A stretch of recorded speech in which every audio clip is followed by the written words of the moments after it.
Hello বন্ধুরা, নমস্কার। আমি তানিয়া, সাবিসুমি তানিয়া সকলকে স্বাগত জানাই আমার ফেসবুক পেজ উদ্রিত ক্রিয়েশন। আজকে তোমাদের দেখাবো আঙ্গারাক্ষা স্টাইলের কামিজ। আঙ্গারাক্ষা স্টাইলের কামিজ।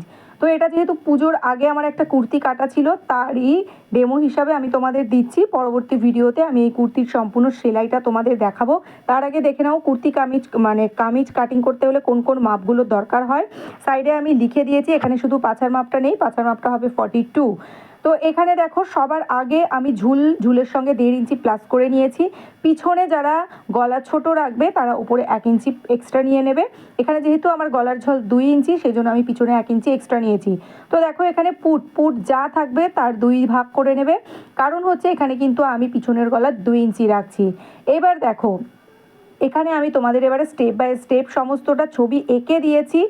এই যে পুটের যা মাপ নিয়েছি সেই মাপ অনুযায়ী আমি বগলের মাপ নিয়েছি। বগলের মাপের লাইন থেকে আমি দেখো সাইডে সূত্র লিখে রেখেছি 1/4 বাস্ট। কামিজ কিন্তু কাটিং করবে সব সময় ফুল বাস্টের মাপ অনুযায়ী। ছাতির মাপের ঠিক পরের যে মাপটা বুকের উঁচু অংশ, সেই মাপ অনুযায়ী কিন্তু কাটিং করবে। তো সেটা চার ভাগ করে নিয়ে তার সঙ্গে 1 ইঞ্চি প্লাস বডি লুজিংয়ের জন্য প্লাস 1.5 ইঞ্চি মার্জিন কেউ 1/2 ইঞ্চি থেকে 2 ইঞ্চি পর্যন্ত রাখতে পারো, এটার কোনো নির্দিষ্ট নিয়ম নেই। এরপর কোমরের ঝুল নিয়ে নিয়েছি, মোটামুটি 12 থেকে 15 ইঞ্চিতে হাইট অনুযায়ী কোমরের ঝুল হয়। কোমরের মাপও ওই একই 1/4 কোমর প্লাস 1 প্লাস 1.5।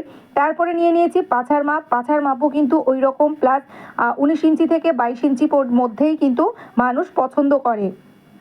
1/4 পাছা প্লাস 1 ইঞ্চি লুজিং প্লাস 1.5 ইঞ্চি। এবার এখানে বলি 1.5 ইঞ্চি যদি তোমরা বেশি করে মোড়ো তাহলে 1.5 ইঞ্চি নেবে, যদি সরু করে মোড়ো তাহলে 1 ইঞ্চি নেবে।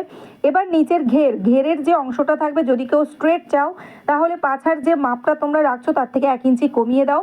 কেউ যদি নর্মাল চাও তাহলে পাছার ওখানে মার্জিন সহ যে মাপটা নিচ্ছ ওই একই মাপ নাও। যদি কেউ ঘেরটা বড় চাও সেক্ষেত্রে এই মাপটার বাইরে থেকে 1 ইঞ্চি 2 ইঞ্চি 2.5 ইঞ্চি পর্যন্ত নিতে পারো। এর বেশি নিলে কিন্তু সেটা বড্ড গোল গোল লাগবে। গলার চওড়া নিয়ে নিয়েছি, ছাতির যা মাপ আছে সেটাকে 12 দিয়ে ভাগ করলে যা আসবে গলার চওড়া নিয়ে নেবে।